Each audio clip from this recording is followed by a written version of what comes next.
আমরা আসলে আসছিলাম হচ্ছে সেহরি করার জন্য। হ্যাঁ, তো সবাই মিলে আসলে এই প্লেসটায় আসছি।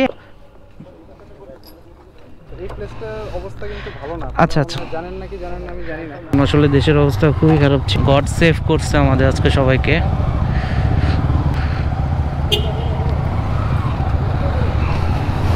কারণ এই জায়গাটা খুবই খারাপভাবে ঝামেলা হয়েছে। আরে সমস্যার ভিতরে পড়ে গেছি আজকে। সেহরি করতে এসে ঝামেলার ভিতরে সবাই মিলে পড়ে গেলাম আজকে। আমরা আসলে আসছিলাম হচ্ছে সেহরি করার জন্য। হ্যাঁ, তো সবাই মিলে আসলে এই প্লেসটায় আসছি, এখন চলে যাব আমরা। আচ্ছা আচ্ছা, না আসলে জানতাম না। হ্যাঁ আচ্ছা, থ্যাংক ইউ।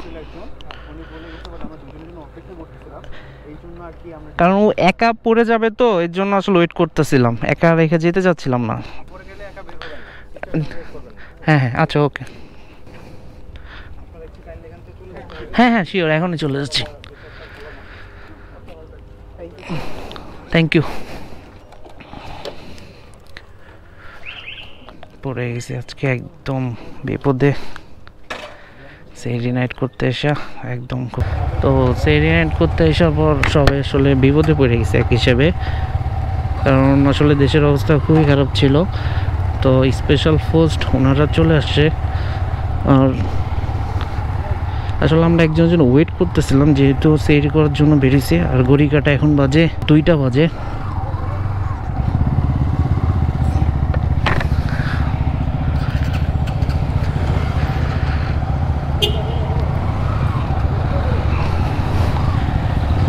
সবাই আস্তে আস্তে বেরোবে, আস্তে আস্তে বেরোবে। ভাই আপনি আগে যান। হ্যাঁ,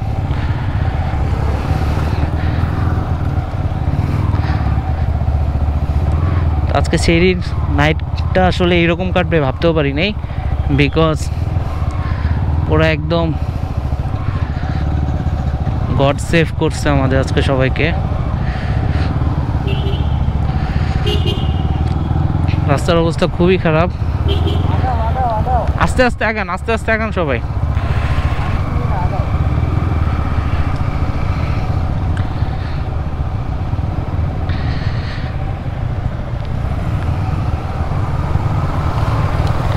তো বাইক আসলে আমাদের অনেকগুলো হয়ে গেছে। দ্যাটস ইট, আসলে ঝামেলার ভিতরে পড়তে হইতেছে।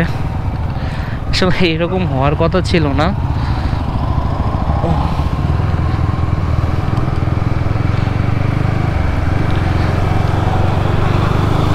আস্তে আস্তে যান। তো আসলে স্পেশাল ফোর্স নিয়ে যদি কথা বলি, তাদেরকে থ্যাঙ্কস জানাচ্ছি। কারণ এই জায়গাটা খুবই খারাপভাবে আজকে ঝামেলা হয়েছে। ঝামেলা ক্রিয়েটের জন্য আসলে আমাদেরকে উঠাই দিল, যদিও অনেক রাত হয়ে গেছে। আসলে দেশের এই অবস্থায় যারা যারা আছেন, আমি সাজেস্ট করব যে তারা সেহরি নাইট করতে বের হবেন না। এক্সট্রিমলি ভাবে সাজেস্ট করব।